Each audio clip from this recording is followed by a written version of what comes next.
in that labor camp, did you have your own clothes, or they gave you uniforms? When you hear it, you're going to Janowska's, that's how you would hear you're going to die. Because over there, it was everybody who got over there didn't ever get out. We had our own clothes because there was nobody there to give you any clothes. Did they wear a yellow Star of David, or they cut the... When we came over there, they took a brush with a red ink, with a red paint, and they paint you in the back of your clothes? In the back of your clothes, one stripe. And nobody... a vertical stripe? Vertical stripe. Nobody even, they didn't think anybody's going to run away or what. So they just took you out to work at first, you know. Like we were over there, I'm not sure how many people we were over there. And they took every morning, they took out about, maybe 30, 40 people, all depends what commander they needed. Who were guarding you? Guarding me was either Ukrainian or SS. Plus we also had, they used to call them Askai. Askai was the Russian POWs. And they were actually white Russians. They were always against the Soviets, and they had those banderovцы and petlurovцы. And they were, what kind of role did they have? What kind of part did they play? They were instead of the German SS, they were like our guardians, and they were white Russian, the white Russian army. They were together with the Nazis. They were trying to fight the Soviet army. How did they treated you? They were always beating us and beaten really to death, no matter what you did or what. When I was over there once, I was twice on the Alaska. The first time I was over there a few days, and I ran away. When nobody was looking, I just walked away. I took off my coat, and where did you go? I walked away. I walked back to the ghetto. Were your parents still in the ghetto when you went back? My mother was. What about your father? My father was outside of the ghetto. He was trying to get organized to bring us all out, and he had some friends, you know. And as a matter of fact, he had a friend. He used to be my professor in gymnasium. He used to be a Polish officer, and my father knew him from business, you know. And he was staying with him for a while, you know, was trying to organize to send us away someplace or what. You and your mother and your sisters? No, one of my sisters got shot in ghetto. And she was shot, and she was in the hospital a couple of days. And I think somebody told you that, or you saw that? I didn't see that. I know she was, because who told you that she was shot? Her husband, you know, came to us, and he told us that she was shot, you know, and she was in the hospital, and then they liquidated the hospital. They took everybody out from the hospital, and they took her too. How old was she when she was shot? How old was she when she was shot? It must have been maybe 18. Maybe 18. She was very young. She just got married. She was shot when she was pregnant. She was shot when she was pregnant. What about your younger sister? My younger sister was always with your mother? In the ghetto, and with me in the ghetto. As a matter of fact, when I ran away from Janowska, and I came back to the ghetto, and there was maybe another 2 or 3 weeks. There was a big akcja. An akcja was when they came, really they knew somehow in the grapevine, around up. But that was the biggest akcja. They rounded up something like 20,000 people. How did they do that? They went from one with dogs, you know, and with whips, you know. And they used to storm into the buildings, and they didn't ask any question. They just kick you out from the building to on the street. Men, women, and children. Men, women, children, anybody. Everybody. Everybody. And As a matter of fact, at that time, you know, when they took my mother, my sister, and me, the little sister, I had my father had bought for us. We had a white emblem with a written down either a R or a W. A W meant Wehrmacht. Wehrmacht means military, and a R means Rüstung. And Rüstung means you're very. They need you for some work for the military. They can get away from you. You were that kind of inside so you won't be arrested? That's right. Whoever had this, you know. So you won't be rounded up? You wouldn't be rounded up. But at that time, they round up everybody. Even with a sign? With a sign. But then they came along and they looked you up. Who had the sign, they put you on the one side, and they said that your commander is going to come and ask for you. And this what it came, like some SS men or some people came in, Germans, you know. There were a lot of German companies like... Did you wear one of those signs? What about your mother and sister also? No? No. So when they took my mother and my sister even told to my, she already knew what about it. She said to my mother, sew me up what do you call it, pocket inside the coat and put a piece of bread in the coat. When they take us out in a piaski, which meant in the sand, you know. We had big sand gravels on Janowska. There was what? Sand gravels, you know, like mines with sand. Gravel. And they used to round up the people over there. They used to dig holes, and they used to undress. They used to kill them over there, and they used to throw them in either alive or not alive. Where is over there? Where? Janowska, in the camp. Janowska. Did you see that? Yes, in the back of the Janowska. No, that was the first time you were in Janowska, or the second time? That was the second time. How did you get to Janowska the second time? The second time, well, they rounded up my mother and sister? My sister. And my sister, she told my mother to put a piece of bread in the pocket. But on the way to the piaski, she'll get hungry, so she'll have something to eat. And where did they wind up being? I don't know where they took him. But they took you again to Janowska. And they separated me. Like I was waiting, you know. I thought since I got that I'll be safe or what. And just come to show you, it's just a shame for me to say that. But everybody was looking out for himself, you know. How old were you then? 15, I think. Yeah. Everybody was looking out for themselves, you know. You see, I thought, gee, I'll be safe, you know. You didn't think... that was what, 1941? 42. 42? Yeah. 42. So what happened when you arrived the second time to Janowska? Well, they put me in a barrack there, you know, and we were, again, there was the same thing, like we didn't have one place, your place to stay there or what. There was no special barracks or what, you know. They just put you in there, and whoever caught the first place was staying over there. I was laying with the other guys, you know, and we were talking there to each other, you know, and everybody was afraid. Everybody knew that's going to be it. What kind of food they gave you?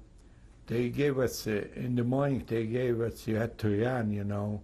Plus, you had to buy yourself a used to call it a menashka, iron, not a, it was kind of plate that was for everything. It was just such a bowl. A bowl? You call it a menashka? Menashka, yeah. It's a bowl? Yeah. A menashka used to have the military, used to have, what do they call it? A gamel? I don't know, a gamel. They used to have where they used to, for their food, you know, They used to carry A canteen. Canteen, yeah. And you had to buy that? They would not give it to you? from another guy. Whoever, if he died, either you stole from him, you know. They will or not give you automatically No, they were not interested. What kind of food they gave you? They gave you that bowl of that coffee, you know, there was ersatz coffee. They didn't have any coffee. That coffee what they used to make out of wheat, you know, out of burned wheat. And if you were lucky, if you got it, because if somebody was stronger than you, he grabbed it from you with the drink and with the bowl, and you had nothing. And when you came back, when you were at work there, you know, they came in with a big pot with some soup, you know, and they gave you that soup. What kind of soup? That soup was, I don't know what it was. It was kind of mixed up. Today you would call it vegetable. Over there it was everything that we used to give once for the cows to eat, you know. It used to be breakfast, I don't know how you call it in English. Rotwege? Yeah. And sometimes you found a piece of meat. They used to have horses, you know, over there, and they used to die. They used to cut them up, you know, and that was the meat in the soup. They used to have they used to call it a Eintopf, means one pot, you know, and that one pot used to be everything. There used to be 7 course dinner, you know, everything was in that one pot. And the evening you come back, they gave you a slice of bread. There was such a black bread. Some of them sometimes you didn't get, sometimes you got. And there was maybe a slice or maybe an inch thick in a square, like a Wonder Bread, such a square. No margarine, no butter? I didn't just get bread? any butter, just bread. And this, some people kept it, you know, for the next day or what. And they were foolish because people were stealing on each other, you know. You got it, and they told me to eat it the other way up, because tomorrow you might not get it. Either you'll be dead or they'll steal it from you. Now, we were dressed up in something that we came with, you know. You didn't dare to undress, because there was no place to put it in dress or what. You had some boots or what. You were never taking them off, because you took them off, you know. You would sleep with your boots on? You would sleep in your boots on. And what about your hair? Did they let you keep your hair? Your hair? I think so. I don't remember this. You don't remember if they shaved your hair or not? I don't remember this. I really don't remember this. Because I know I was in one lager where they put you, a layer, I forget now what they call it, a layer, they put you with, through your head. They shave the middle of the hair. They shave the middle of the hair. I forget now what they call it, a layer. But now, how many people were in that camp? Do you remember? In that camp?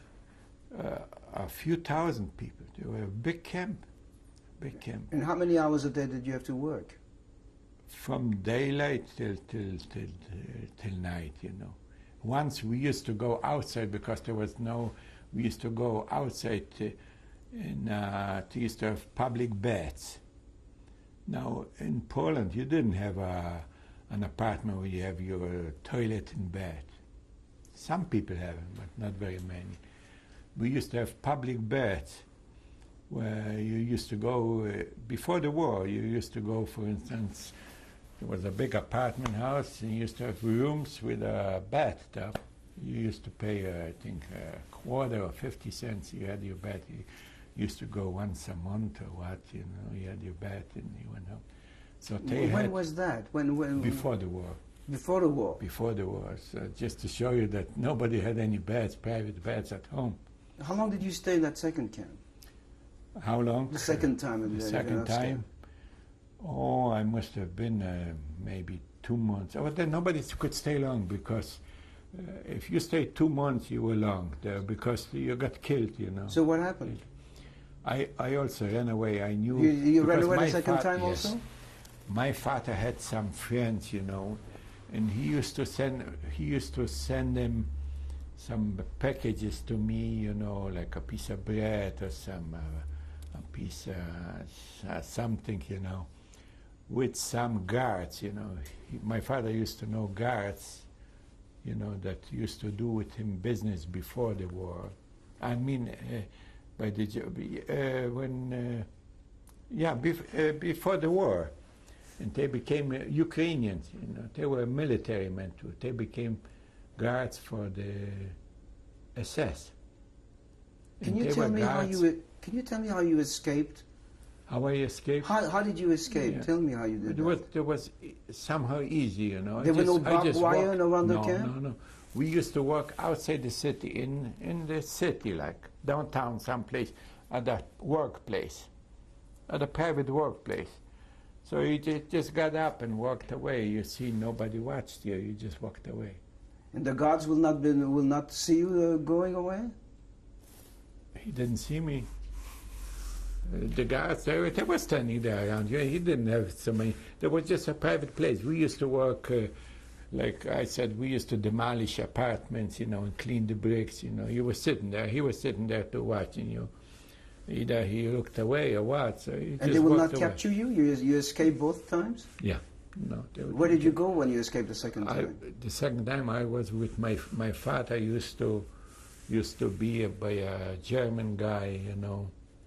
He used to work there. He used to know from before the war. You joined your father? Yes. Outside the ghetto? Outside of ghetto, yes. In his apartment. He had an apartment over there, so I joined him over there. And as a matter of fact, over there, and at that time already, we lost my mother and my sister and my everybody. So we were staying over there. And at that time, we had, the ghetto was still over there, but they were already liquidating the ghetto. And some friends of my father, he knew that my father was there. He wanted just his wife. He had a wife, and I think the boy was maybe 2-year-old boy, to stay a few days with us until because he was supposed to get a place for her to go. I think they were going. There was some transport, you know. You paid a lot of money. You could go to Budapest, and he had arranged with false papers. I don't know, with false papers or no. There were special guys, you know, guides, you know. And, that will take you to Budapest. Yeah, it was very, very expensive, But he had arranged for his wife and her daughter. The friend of your father. Yeah. And they stayed with us one day, and somehow, you know, he told them that they couldn't get away, you know. Something went wrong to go to Budapest. And she poisoned. She poisoned her 2-year-old boy, and she poisoned her in that apartment. And we got very scared. We didn't know what to do with ourselves. Before they left, she poisoned a boy? She couldn't leave because her husband came and told her that it was true with the Budapest. You saw her being poison a boy? Yes, she was by us. Finally, my father got a hold of him, and he came with somebody too, and they took her out and the boy because he didn't want to put us in jeopardy, you know. So what happened? How long did you stay in that apartment, you and your father? How long we stayed there? We were together there also maybe 2 months or so. And the janitor that lived downstairs, you know, by us in every apartment there was a janitor. And the janitor, I don't know if you're familiar, in Europe, you know, every apartment has a janitor, like a super. In New York you got some super. He called the SS, the Gestapo, on us. And they came to arrest us, the Gestapo.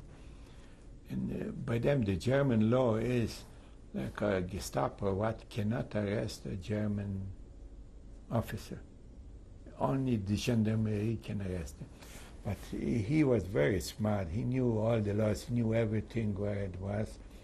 They arrested us. Who is he? The German guy that we stayed by him. The janitor? Not the janitor, the officer.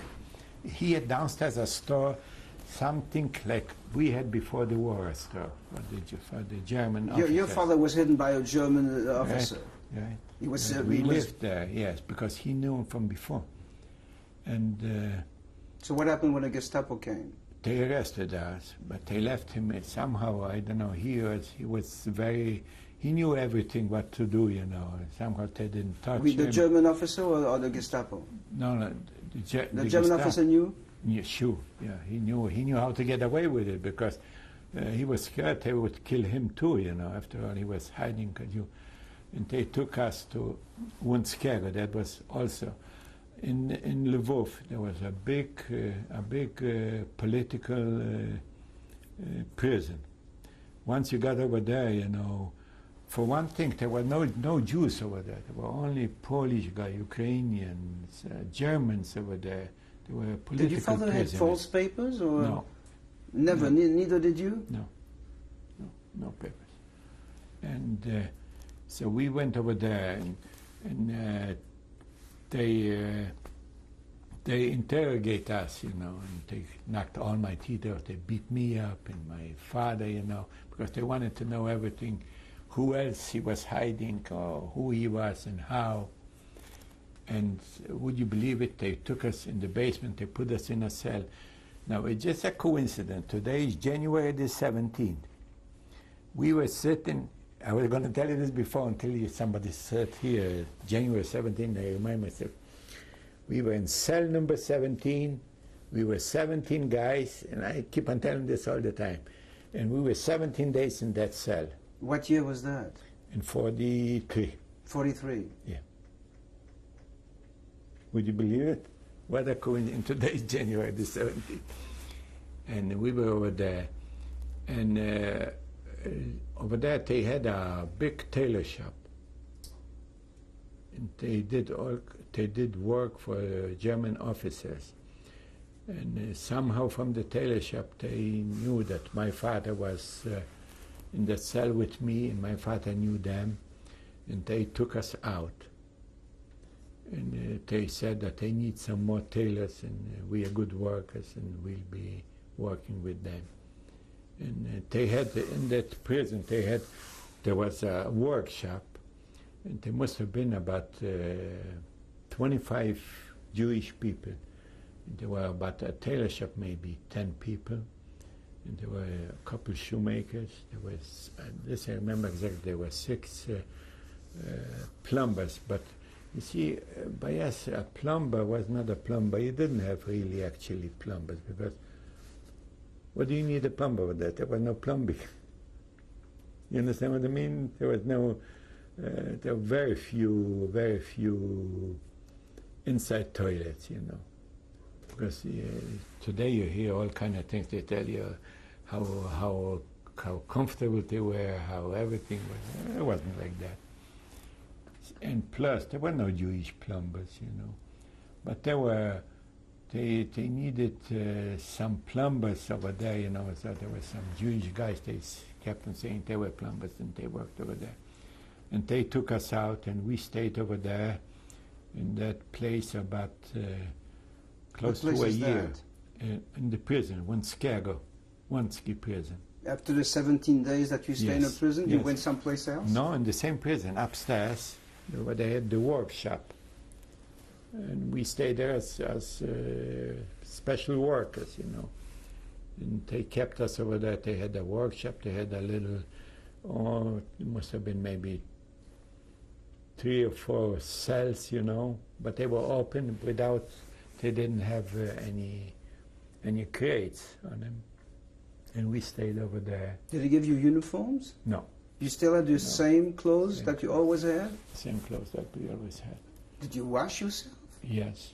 Over there we washed ourselves. We had, as a matter of fact, it was 5 cells. You know, one room was for. How many people in a cell? There were about 30 people. Of the 30 people, there were, I think, 8 ladies. In the same cell, there were ladies and men? The ladies they had 2 cells for the ladies. And, But the ladies worked with you? Yes. There was, the tailor there was his wife, and there was another tailor. Oh yeah, there was He had a big fur store, very large fur store. He was there with his wife, with us. He was too supposed to be a tailor, you know, because they didn't need any furriers, but he was supposed to be a tailor. So we were supposed to be tailors, you know. And we stayed there until my father got very good acquainted with the warden from the prison, you know. And he knew very good German, and he knew all the. He was pretty good, my father, you know, in German. So they got acquainted, and they didn't touch him. But I want to tell you a funny thing over there. I don't know if you're familiar. Gottschalk, you know, Gottschalk was a very famous German Schauspieler, that means actor. By us, not the warden, the assistant warden, his name was Joachim Gottschalk. Not Joachim. Joachim Gottschalk was the what do you call it, the actor. And the assistant warden was Gottschalk. And this Gottschalk, that Joachim Gottschalk, was his brother. He was a very famous actor in Germany. In Poland? In Germany. In Germany. German actor. And he was married to a Jewish girl. And so he was telling this to my father, you know. He was telling him, don't think that I'm such a big Gestapo, you know. I am just like one of yours. And he says they made him that Gottschalk to divorce his wife. And I don't remember now anymore. And I think that he committed suicide. He didn't want to divorce his wife. But that assistant warden who was in the prison was his brother? Yes. That Joachim Gottschalk, that actor, was the brother of. Now, how long did you stay in that prison? In that prison, almost a year. We're going to stop right now and change the tape.